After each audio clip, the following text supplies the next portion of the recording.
Algebra series के second video, दूसरे video में आपका स्वागत है।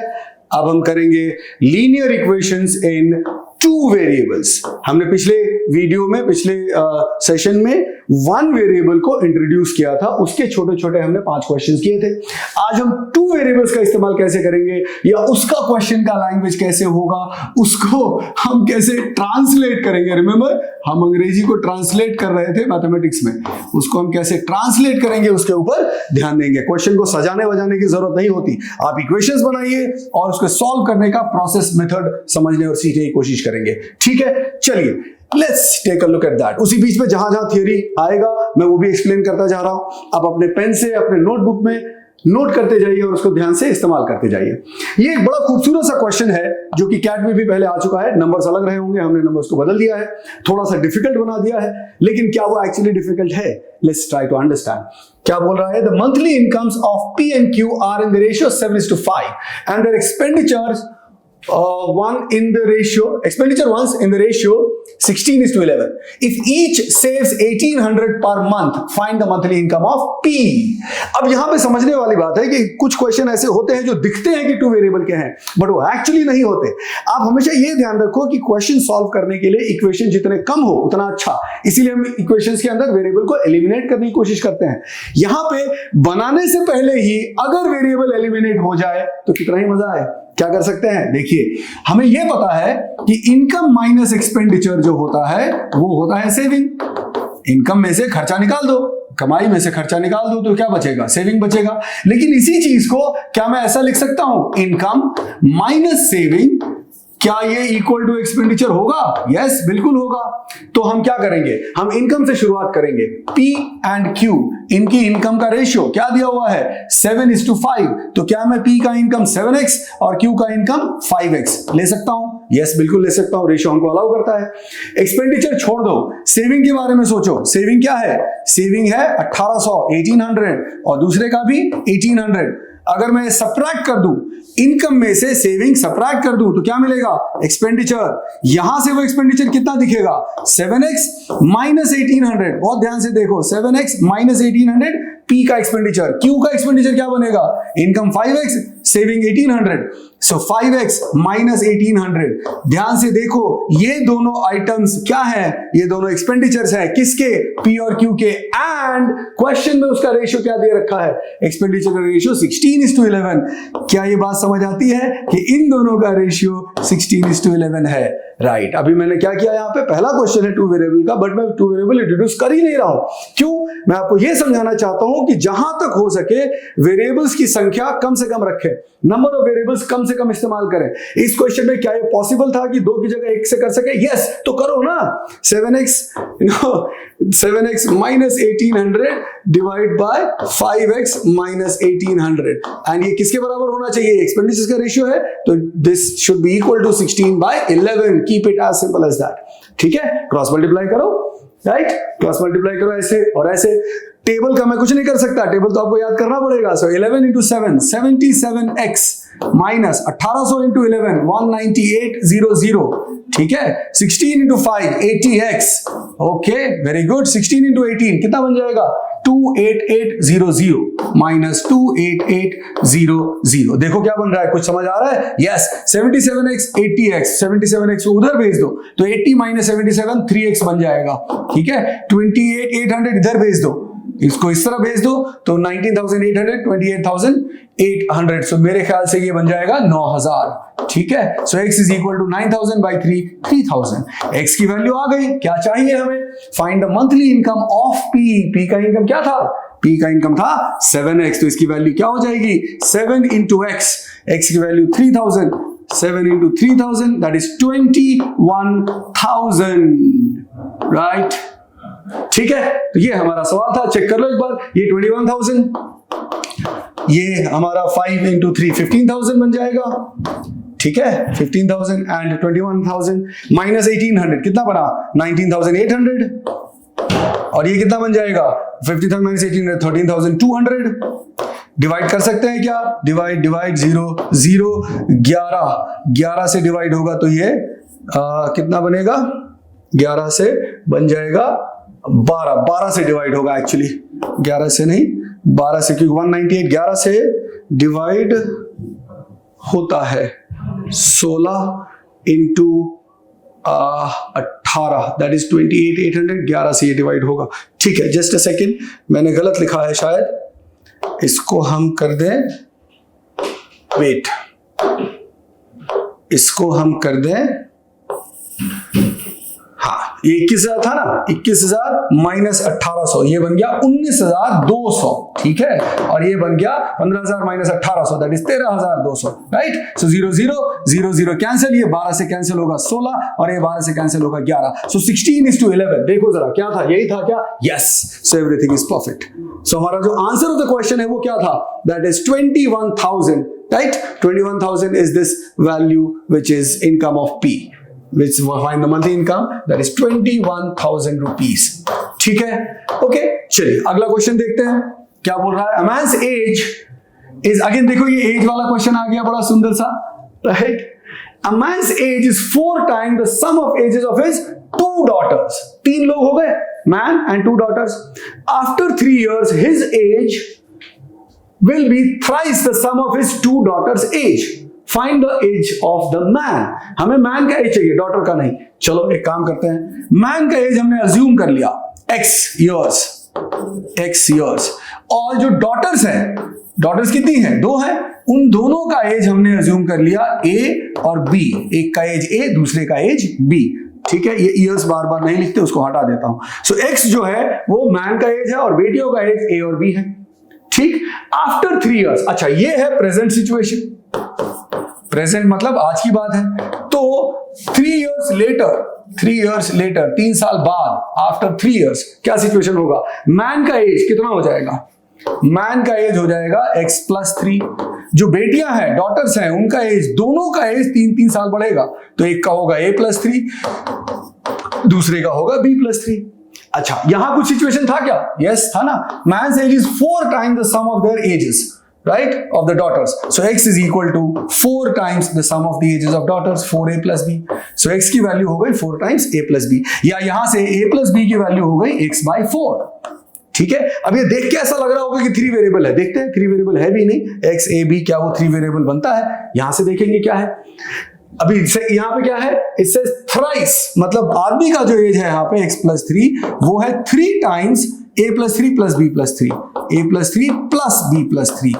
बहुत ध्यान से इसको ओपन करिए, x + 3 is equal to 3 times, अंदर क्या बनेगा? a + b + 6, a + b + 6, और 6 3 18 बन जाएगा। तो हमने a + b को अलग कर दिया, नंबर्स को अलग कर दिया। अब ये फायदा होगा, a + b की जगह x/4 रख दो, a + b की जगह x/4 रख दो, और ये 3 को उधर भेज दो, तो हमारे पास आ गया x = 3 इंटू a + b की जगह x/4 और प्लस 18 - 3, ये हो गया हमारा 15। नाउ x - 3x/4 वो बन जाएगा x/4, ये देखो ये पूरा 3x/4 इधर आ जाएगा, x - 3x/4 x/4, that is equal to 15।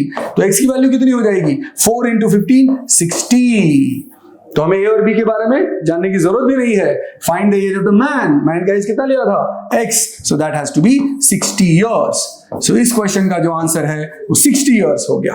ठीक है, सो एकदम बेसिक कॉन्सेप्ट पे ध्यान रखें, सीधे सीधे ध्यान से जो है लैंग्वेज को पढ़े, उसको ट्रांसलेट करें, इक्वेशंस बनाए, सॉल्व करें, एंजॉय करें, दैट्स इट। ठीक है, अगला क्वेश्चन देखिए। हाँ, अब ये देखो, application of equations in other chapters.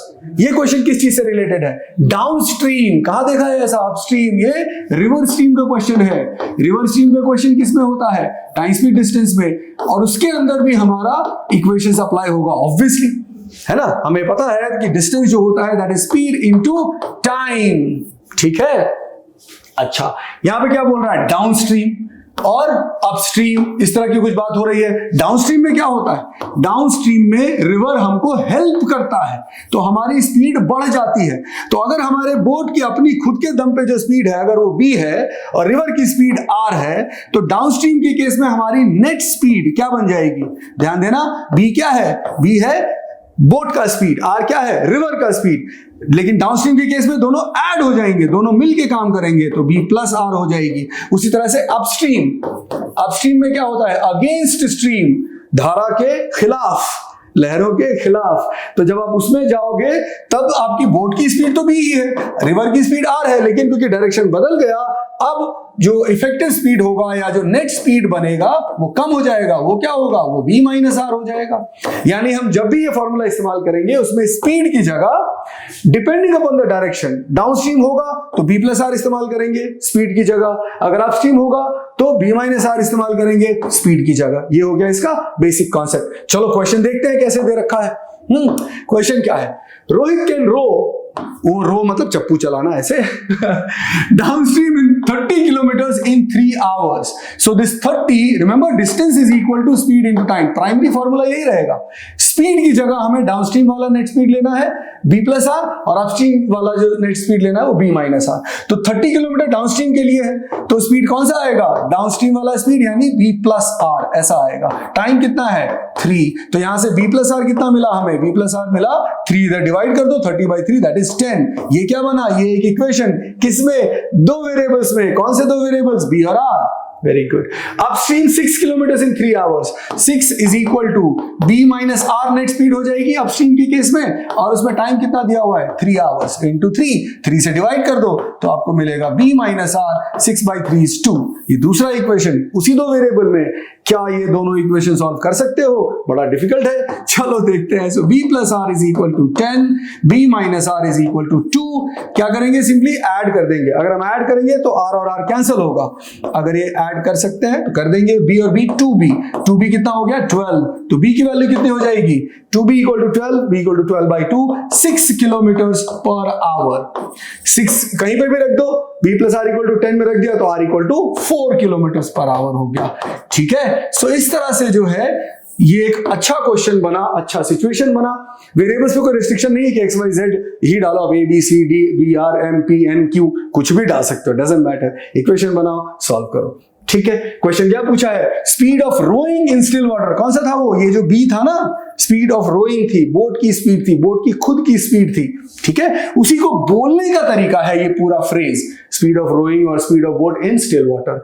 सो हमारी बी की वैल्यू क्या है? 6। तो इस क्वेश्चन का आंसर कितना बना? 6 kilometre per our. This is a good question, good application of variables और टू वेरिएबल्स इक्वेशन। ठीक है, next question, what does this से? नाउ ये एक बड़ा इंटरेस्टिंग सा सवाल है। ये जो है this is based on the theory of linear equations. कैसे करेंगे इसको? इसमें याद रखना है, देखो कोई भी इक्वेशन जो इस शक्ल का हो, ax plus by equal to c, ये क्या होता है? ये x एक्सिस y एक्सिस पे एक लाइन बनाता है। हम उसके डिटेल में नहीं जाएंगे, मैं अभी सिर्फ इसीलिए तो उसको लीनियर इक्वेशन बोलते हैं। मैं सिर्फ ये समझा रहा हूं कि अगर टू वेरिएबल का कोई इक्वेशन है वो इस तरह से एक लाइन बनाएगा। वो लाइन ऐसी हो सकती है, ऐसी हो सकती है, ऐसी हो सकती है, सॉरी कर्व नहीं होगी, सीधी होगी। So this is straight line, they create a straight line. ठीक है, they create a straight line. अच्छा, अब उसमें क्या है? आप एक चीज समझो, अगर दो इक्वेशंस हैं a1x plus b1y is equal to c1 and a2x plus b2y is equal to c2। ठीक है, अगर तो ऐसा हो, पहला कंडीशन ये है, अगर तो ऐसा हो कि a1 upon a2 is equal to b1 upon b2 is equal to c1 upon c2, तो अब क्या होगा? ये दोनों इक्वेशंस जो होंगे इसके कितने सॉल्यूशंस होंगे? पहले तो हम बोलेंगे इनफाइनाइट सॉल्यूशंस। ये कंडीशंस आपको याद रखने पड़ेंगे। ठीक है, सो इनफाइनाइट सॉल्यूशंस। और अगर इनफाइनाइट सॉल्यूशंस होंगे तो इसकी जो लाइनें बनेंगी वो क्या होंगी? सेम लाइंस होंगी। अरे सोचो ना यार, दो लाइंस या तो एक पॉइंट में मिल सकते हैं, या बिल्कुल नहीं मिल सकते हैं, या एक के ऊपर एक हो सकते हैं। ये कौन सा वाला सिचुएशन है? ये सिचुएशन है एक के ऊपर एक वाला, सेम लाइंस। ध्यान से तो देखो कंडीशन, बेसिकली सेम इक्वेशन है ना। a1 upon a2 equal to b1 upon b2 equal to c1 upon c2। a1 upon a2 क्या है? Ratio of coefficients of x। b1 upon b2 क्या है? Ratio of coefficients of y। c1 upon c2 क्या है? Ratio of constant terms. तो ये पहला case 1 याद कर लीजिए। अगर ये तीनों रेशियोज बराबर है तो infinite solutions and same lines and या वेरी सिंपल सिचुएशन। दूसरा, अगर मैं इसमें दूसरा कंडीशन लूं, case 2, same situation, a1x plus b1y equal to c1 and a2x plus b2y is equal to c2। अब इसमें क्या है? ये क्या बोल रहा है? इसको ध्यान से देखेंगे। हमें चाहिए parallel lines. Okay, this is case 2। Case 2 होता है जिसमें हम बोलते हैं a1 upon a2 is equal to b1 upon b2। ध्यान से देखो, पिछले वाले में भी था ये, लेकिन not equal to c1 upon c2, not equal to c1 upon c2। ध्यान से देखिए, पिछले वाले में तीनों इक्वल थे, यहां पे क्या बदल गया, तीसरा वाला बराबर नहीं है। ठीक, इस तरह की सिचुएशन में क्या होगा, इस तरह की सिचुएशन में दो लाइनें बनेंगी जो पैरेलल होंगी, दो लाइनें बनेंगी जो पैरेलल होंगी, वो कभी भी नहीं मिलेंगी।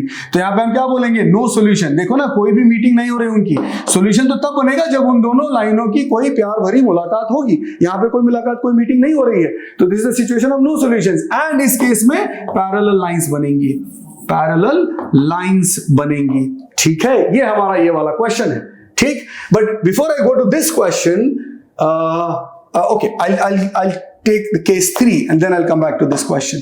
Case 3 क्या होता है, वापस से वही, a1x plus b1y is equal to c1, a2x plus b2y is equal to c2. Case 3 क्या होता है, Case 3 होता है if I have a1 upon a2 equal to b1 upon, sorry, not equal to b1 upon b2. इस case में c1 upon c2 check करने की जरूरत ही नहीं है। ओके, ध्यान दीजिए, a1 upon a2 अगर वो b1 upon b2 के बराबर है, तो पिछले दोनों केस थे, उनके लिए हमें c1 upon c2 चेक करने की जरूरत थी। ठीक है, क्योंकि उसी के बेसिस पे केस क्वेश्चन बन रहा था, केस बन रहा था। अगर a1 upon a2 not equal to b1 upon b2 है, तो c1 upon c2 चेक करने की कोई जरूरत नहीं है। वो लाइन ना तो पैरेलल होंगे ना ही सेम होंगे, वो दो अलग अलग लाइनें होंगी जो किसी एक पॉइंट पे मिलेंगी। C1 अपॉन C2 चेक जो भी वैल्यू हो उसकी, उससे कोई फर्क नहीं पड़ेगा। अगर ये दोनों रेशियो बराबर नहीं है तो एक यूनिक सॉल्यूशन होगा, और उस केस में जो लाइनें बनेंगी वो कैसे होंगी, आई थिंक आप देख सकते हो, वो इंटरसेक्टिंग लाइंस बनेंगी, इंटरसेक्टिंग लाइंस बनेंगी। ठीक है, ये हमारे तीन ही केस होते हैं दो वेरिएबल के लिए, तीन से ज्यादा केस नहीं हो सकते। ठीक है, अब इस क्वेश्चन में आ जाइए, क्या बोल रहा है इस क्वेश्चन में, बोला the lines given by 5x plus my is equal to 3 and 3x plus ny is equal to 5। Check करिए, ये हमारा, और ये पैरेलल लाइन होनी चाहिए। पैरेलल लाइन के लिए क्या कंडीशन था, अगर वीडियो थोड़ा पीछे करके देख लीजिए, a1 upon a2 is equal to b1 upon b2 but not equal to c1 upon c2। आप बहुत ध्यान से चेक करिए, यहाँ पे a1 upon a2 कितना है, 5/3 है, and c1 upon c2 कितना है, 3/5 है। तो एक बात तो क्लियर है that a1 upon a2 is not equal to b1 upon b2, है कि नहीं, दिख तो रहा है, देख लो खाली ध्यान से, 5/3 is not equal to 3/5। ठीक है, अब रहा b1 upon b2 किसके बराबर है, m/n है, नहीं 9 है, होल्ड 9 है। अच्छा, वही मैं सोचूं दो कहां से आ गए, 9 है। अच्छा, तो दिस इज m/9। अरे यार, मैं 9 का n क्यों लिख रहा हूं, कोई बात नहीं। सो ये हो गया 9। सो क्या मैं यहां से m की वैल्यू निकाल सकता हूं, ध्यान से देखिए, yes, 5/3 is equal to 5/m/9, 5/3 is equal to m/9। तो m की वैल्यू कितनी हो गई, 9 5 45/3, 15। यानी हमारे क्वेश्चन का आंसर क्या हो गया, 15। That is the correct answer. ठीक है, 5x plus 15y और ये 3x plus 9y, परफेक्ट। ठीक है, सो ये बहुत बढ़िया सा सिचुएशन हमने इसमें कंप्लीट किया। चलो एक और क्वेश्चन देखते हैं, क्वेश्चन क्या कह रहा है, it says the sum of two-digit number and the number obtained by reversing the order of its digits is 121। पहले तो ये समझे कि कोई नंबर का मतलब क्या होता है, 73। क्या मतलब है इसका, 70 plus 3, that is 10 into 7 plus 3। ठीक है, अगर हमारे पास कोई नंबर है 46, इसका क्या मतलब है, 40 plus 6 मतलब 10 into 4 plus 6। यानी अगर 2 डिजिट का कोई नंबर है AB, इसका क्या मतलब है, 10A plus B। So number का अपीयरेंस अगर ऐसा है तो उसकी वैल्यू इस तरह से होगी। ऑर्डर ऑफ डिजिट चेंज करने का क्या मतलब हुआ, अगर ओरिजिनल नंबर AB है तो उसका ऑर्डर चेंज करेंगे तो BA बन जाएगा, यानी उसकी वैल्यू क्या हो जाएगी, 10B plus A। ये उसका वैल्यू हुआ, ये उसका प्रेजेंटेशन, ये दिखेगा, ये उसका वैल्यू है, ये दिखेगा और ये उसका वैल्यू है, ये दिख रहा है और ये उसकी वैल्यू है इन टर्म्स ऑफ डिजिट्स, ये दिख रहा है, ये उसकी वैल्यू है इन टर्म्स ऑफ डिजिट्स। ठीक है, इस क्वेश्चन में क्या कह रहा है, इस क्वेश्चन में बोल रहा है कि the sum of 2 digit number and the number obtained by reversing. तो अगर कोई नंबर AB है तो उसका मतलब क्या होगा, उसकी वैल्यू क्या होगी, 10A plus B। अगर को उसका रिवर्स करेंगे तो क्या बनेगा, सो ये हो गया नंबर, ये हो गया रिवर्स, रिवर्स करने से मिलेगा BA, उसकी वैल्यू क्या बनेगी, 10B plus A।